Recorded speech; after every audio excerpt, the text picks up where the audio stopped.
Les États-Unis vendent l'image d'une grande puissance. Cependant, les faits en Iran montrent absolument tout le contraire. Une fois qu'on les voit fonctionner dans un combat, presque, enfin, même pas encore, on n'est même pas encore au corps à corps, mais une fois qu'on les voit agir dans un combat un minimum sérieux. Sans même, je répète, arriver au contact rapproché sur le terrain, ils ne montrent même pas cela. En fait, ils prouvent tout le contraire de ce que Hollywood nous a vendu pendant si longtemps. Nous avons eu dans nos têtes l'idée très claire, non, que les États-Unis, enfin, une idée vendue principalement par l'Occident collectif, que les États-Unis, Israël, l'Union européenne, mais surtout les États-Unis, comme le porte-drapeau de tout cela, étaient la puissance la plus avancée technologiquement sur le plan militaire. Qu'y a-t-il de vrai dans cette affirmation ? Je pense que c'est une réflexion très nécessaire à avoir en ce moment même, car elle représente l'un des piliers fondamentaux des États-Unis. Encore aujourd'hui, et l'administration Trump, dans toute son expression, essaie encore d'utiliser cela pour s'assurer le contrôle d'une partie importante du monde. Cependant, ce contrôle n'a peut-être déjà plus aucun fondement, plus aucune base logique derrière.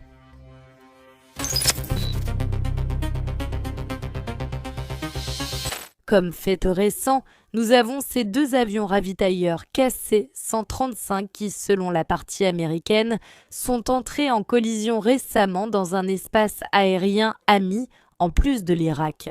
Un fait sans précédent, du moins au cours des dernières décennies. Une perte extrêmement importante, mais au-delà de cela, un fait qui, je pense, devrait nous amener à une réflexion très importante, de fond, sur la façon dont les choses se passent pour les États-Unis. Non seulement lors de cette opération en Iran, mais aussi de façon absolument générale, les États-Unis, censés être la puissance la plus technologique, perdent un avion ravitailleur. Alors qu'ils essayaient effectivement de faire le travail qu'ils devaient accomplir, d'effectuer cette tâche de ravitaillement qui est pratiquement entièrement, ou devrait être pratiquement entièrement, entre les mains de l'intelligence artificielle ou de processus absolument automatisés.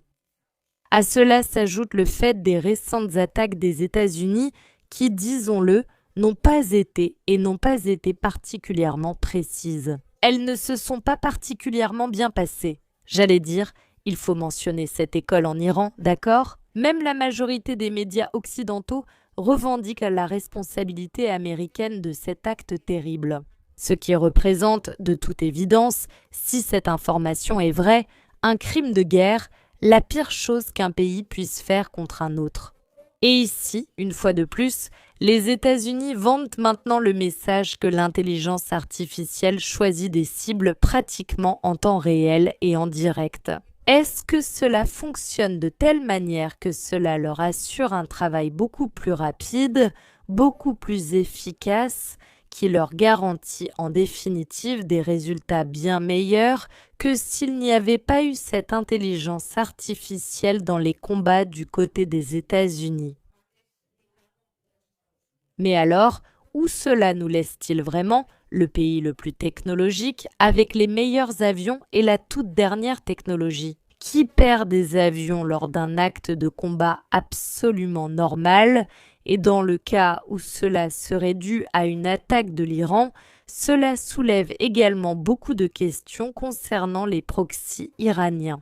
Et cela sans même être encore entré dans l'espace aérien ennemi, c'est-à-dire jusqu'où les États-Unis sont-ils vraiment ou non préparés en tant que pays pour une véritable guerre? C'est-à-dire, les gros titres d'Hollywood, c'est très bien, mais ce que nous voyons sur le terrain nous indique qu'ils en sont très loin. Être la meilleure armée, comme ils le revendiquent au niveau international. Les plus expérimentés, je ne vais pas dire les meilleurs parce qu'au final, il faudrait évaluer, il y a beaucoup de facteurs. Mais les plus expérimentés maintenant sont, sans aucun doute, l'armée russe et l'armée ukrainienne qui savent se battre, avec des moyens en plus très limités par rapport à la quantité de moyens dont disposent les États-Unis. Et ici, peut-être devrions-nous en tirer la conclusion parce qu'effectivement, il s'agit d'une technologie de pointe. Ils ont plein de boutons et de moniteurs, Mais combien en comprennent-ils vraiment exactement? Parce qu'il se produit de plus en plus d'événements, non seulement tragiques, mais aussi, je dirais, révoltants. Surtout pour la société américaine et même pour l'armée américaine. Ils sont causés non seulement par les États-Unis, mais aussi avec la participation de pays tiers auxquels les États-Unis vendent d'énormes quantités d'armes. Nous parlons du Koweït, par exemple, dont la défense aérienne, soi-disant, une pilote koweïtienne a abattu sur le champ 3 avions américains par tir ami. Ce qui devrait être un véritable scandale et qui devrait interpeller non seulement nous, mais aussi la société américaine. La question de savoir ce que nous faisons au niveau militaire, où vont réellement nos impôts, comment est-il possible que nos systèmes fonctionnent ainsi? Et comment est-il possible que nos gens, les pilotes qui sont à bord de ces avions, doivent faire face à cette technologie qui, en fin de compte, leur nuit? Et je vais vous dire autre chose. Un autre fait qui me semble ici absolument clé, c'est sans aucun doute le fait qu'aux États-Unis, toute cette technologie, qui, je le répète, existe en quantité énorme. Il ne semble pas qu'on sache en tirer parti. Donc, ici, il y a 2 versions possibles des faits. D'une part, que la technologie ne soit pas vraiment aussi bonne qu'on essaie de nous le faire croire. Ou l'intelligence artificielle, disent même certains partisans. Maintenant, je vous lis, l'intelligence artificielle peut être vraiment beaucoup plus dangereuse, plus seulement à long terme, mais même à court terme. Nous voyons à quel point elle peut être bénéfique, les avantages qu'elle pourrait apporter, c'est-à-dire que les pertes causées par cette technologie pourraient être infiniment supérieures aux bénéfices. De plus, il y a le danger qu'elle n'évalue pas toujours les objectifs qu'elle choisit. D'une part, cela peut être un avion peint au sol, ce que nous avons déjà vu être fait par l'Iran. Ce genre de petites opérations, il peut s'agir d'hélicoptères gonflables, d'hélicoptères peints au sol, et cela finit par « ils dépensent des milliards », pratiquement sortis des poches des contribuables américains. Parce que bien sûr, aux États-Unis, l'intelligence artificielle le voit et le choisit comme cible. Et absolument personne ne vérifie ce choix. Et il finit par y avoir essentiellement une dépense absolument inutile, bien sûr, pour la partie américaine. Mais il y a aussi la possibilité que si la technologie est bonne et si la technologie fonctionne, quelle est la préparation de ces cadres aux États-Unis?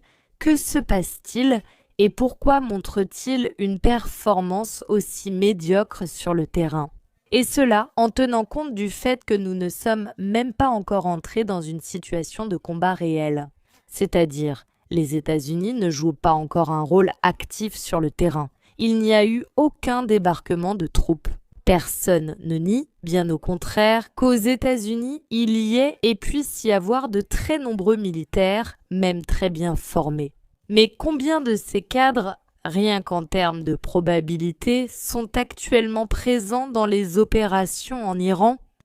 Et s'ils ne sont pas dans les opérations en Iran, eh bien, je ne sais pas, ils sont gardés pour une autre occasion où ils seront vraiment nécessaires au combat. Ou bien, est-ce que la préparation des cadres américains a vraiment été très insuffisante ces dernières années ou non? C'est une question qui, je pense, montre un fossé de plus en plus grand et aussi une possibilité croissante pour des pays comme l'Iran, la Russie ou la Chine. L'Iran, qui au départ n'est pas une puissance aussi grande ni aussi importante que les États-Unis. Je le répète, dès le départ, maintenant il remet les pendules à l'heure, pratiquement jour après jour. Et il fait face à une puissance militaire énorme, suivie d'une autre puissance militaire assez importante. Ici, nous parlons d'Israël, il tient en respect, allons. La grande majorité des pays de la région font pratiquement trembler les Émirats arabes unis. Par peur de savoir où va finir tout le pays avec ces attaques que l'Iran mène contre des cibles liées aux États-Unis sur son territoire. Et tout cela se passe alors qu'en toile de fond, il y a le fait que cela vient des États-Unis. La plus grande armée et la plus grande puissance mondiale ne sont absolument pas capables de lui faire face, elles ne parviennent pas à montrer une véritable puissance militaire limitée. Non, tout ce qu'ils ont montré tout ce temps dans les médias, tout ce dont ils ont été capables, c'est ce terrible morceau de pourriture. Qu'on disait que cette attaque serait la dernière, la plus grande, l'attaque qui finirait par mettre l'Iran à genoux. Rien de tout cela ne s'est produit jusqu'à présent.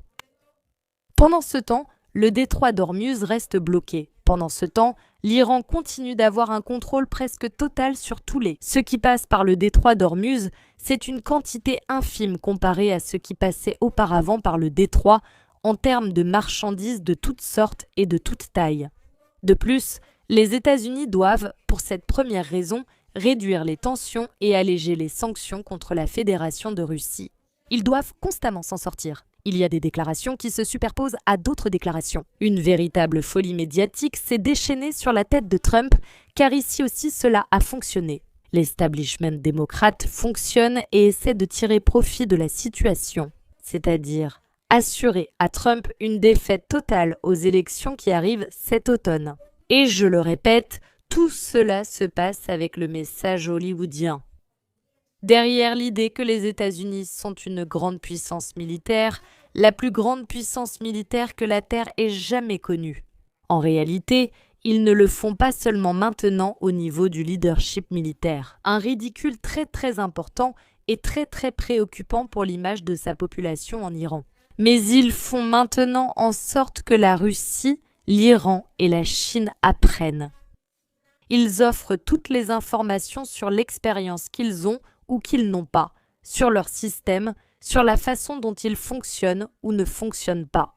En définitive, ils offrent trop d'atouts à leurs soi-disant ennemis et ils commettent trop d'erreurs sur le champ de bataille. Nous nous posons donc la question logique, jusqu'à quel point ce qu'on nous a vendu jusqu'à présent correspond-il vraiment à la réalité ? Comme ce que sont censés être les États-Unis par rapport à ce qu'ils sont réellement en fin de compte, c'est-à-dire ce que sont vraiment les États-Unis.